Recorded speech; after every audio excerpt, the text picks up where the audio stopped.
Cue lights. Cue logo. Focus. All right. Cue the intro.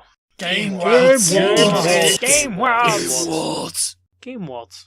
Hello and welcome back to another episode of Game Waltz, where we are trying to create some magic with Sims 4 today. And I got their money fixed. I made him broke. So basically, he's got a.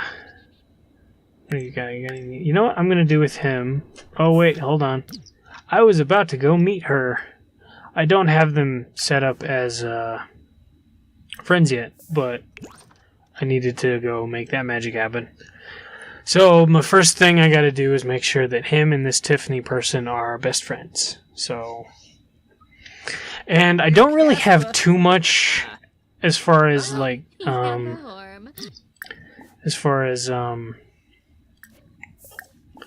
like what the deal is between these two people. I just know that they're friends. I know that they. Oh god, I'm totally blanking.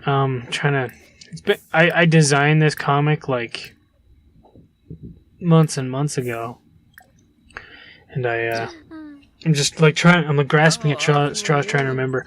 Essentially, she lives down the hall from him, and they're best friends, and they get along really well. And there's no romantic tension between them, at least at first. I don't know if there will be or not.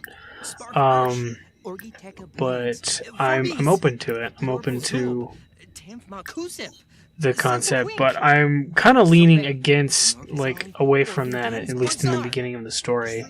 They're just friends, and she knows he's broke. She tries to help him. She can't. She meets Susie. They all end up going out together and having fun and that sort of thing. So she's a head dishwasher at Make-A-Dish. It's fancy. Very fancy. Are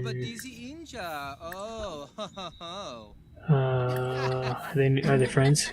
No, they're just deep connection. Got the comedy skill. That's cool. I could make him a funny guy. I haven't really thought about that. I guess we'll see how good he does as far as cracking jokes. Probably very exciting. What's Susie doing? She's doing her homework. Tiffany's active. I don't remember her traits, actually. I think she's like a goofball or something. Ralph is creative. He's got melancholy thoughts. Might as well share those with somebody you just met. That's good. It's a good idea.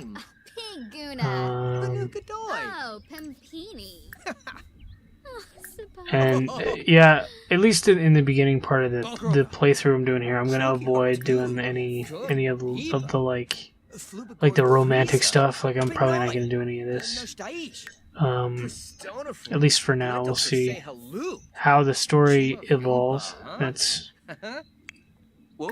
You talk to somebody too. Why not? I'm just gonna kind of let Susie develop more organically about her relationships, though. It's I just need him to. I'm trying to avoid doing the cheating thing. I can make him and Tiffany best friends right away. I can do that pretty easily, but I'm going to try to avoid doing that and see what happens. Oh, he's all playful now. Let's see what options you got being playful. Crazy eyes. Yeah. Oh wait, he had more. Yeah. Flash crazy. No, they're gone. Maybe it's the funny. Crazy eyes. Ass to. Wow, that's a little forward, isn't it?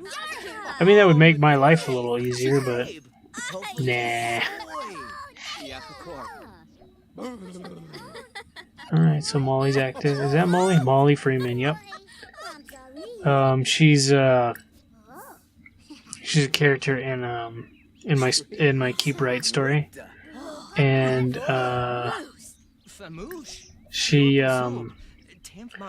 the romantic interest, quote unquote, of the main teen character in that book called Scott McKay, and they end up in a relationship, and essentially that story revolves around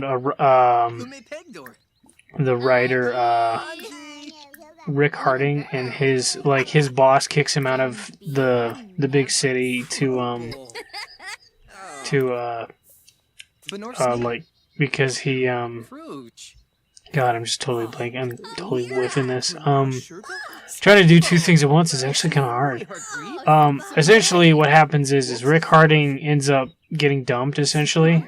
And, he kind of spirals out of control because he's been dumped like a crap ton of times, like a ridiculous amount. He's just like he's a bit of a loser as far as like relationships go.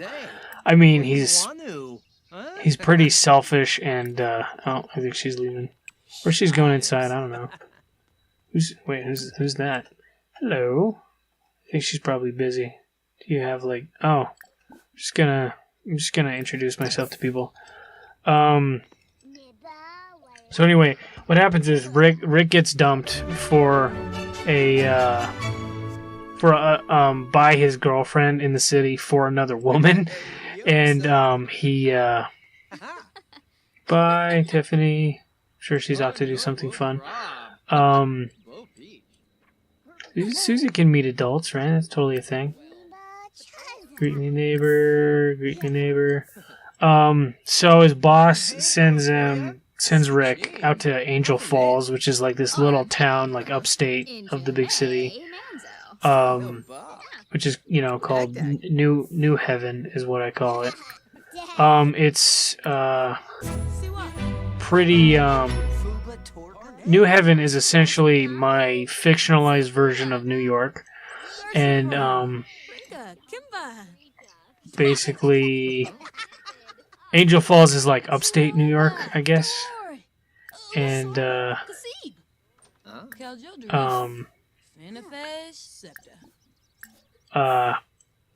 so he ends up going up there to Angel Falls, essentially, and just so engrossed in what I'm doing right now.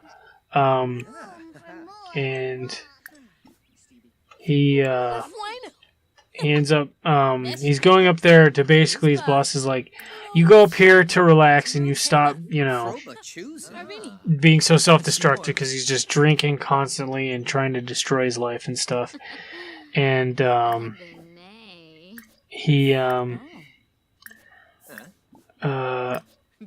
happens is that he ends up meeting basically my female protagonist of the Keep Bright Winter novel is a woman named Hazel Blair, I believe.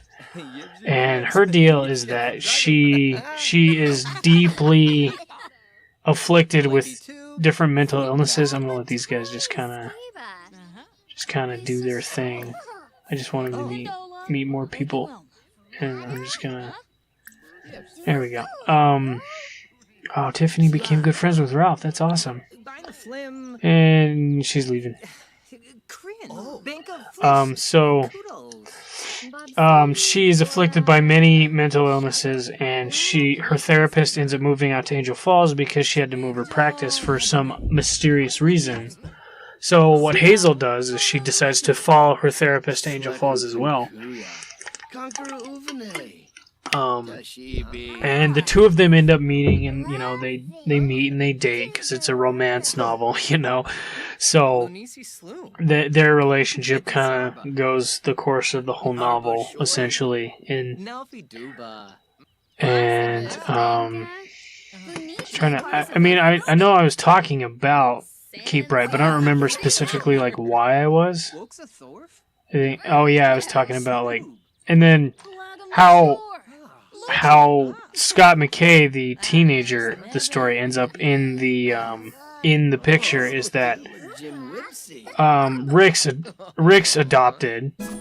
He ran away from home when he was a kid, make a BFF, and level 5 of social skills. Okay, that should be pretty easy.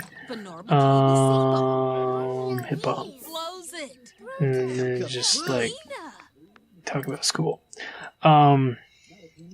Or none of that. Cool. So I'm going to let these guys autoplay for a little bit. So Rick's adopted dad, CJ, who is also his boss because it's a very complicated, incestuous web he weaves, Rick Harding does.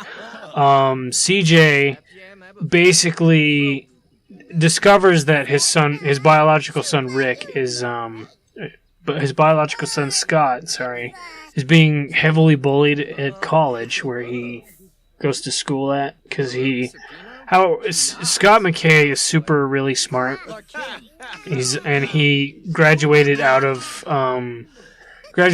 high school about 14 or 15 years old, and he's 16 during the story. So he's in college, and he's getting bullied relentlessly because he's so young, and everybody, people don't really like him very much. So apparently these people need to do things like feed themselves. Oh, he gets to try to cook, probably. Oh, Tiffany's back. Hey, Tiffany, how's it going? You're just here. Share a secret. And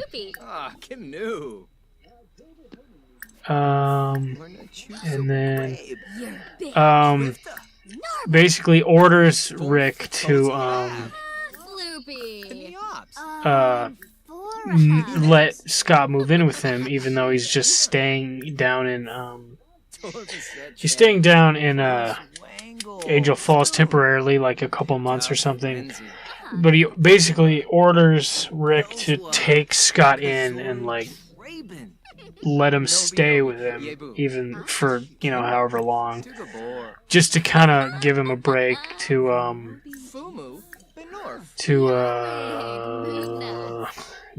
because he was getting bullied. And Scott ends up meeting Molly Freeman, who is the person we saw that started this whole tangent I'm going on, and they end up in a relationship. And the big thing about it is that it's played as like a foil to Rick's dysfunctional relationships. Is that Scott, even though he's a little teenager, is okay. Tiffany's outgoing. That's good to know.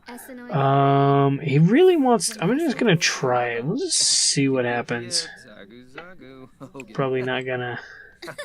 Oh, she seemed to laugh. Oh, they're a little romantically attracted. That's fine. I'm just gonna kind of let's see what they do.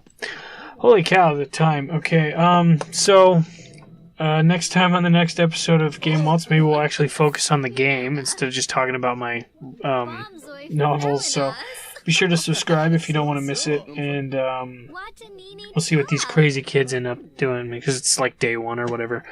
So, I'm just hoping that this actually works out and I get a webcomic out of the deal. So, goodbye, everybody. And we're out. Good job, guys.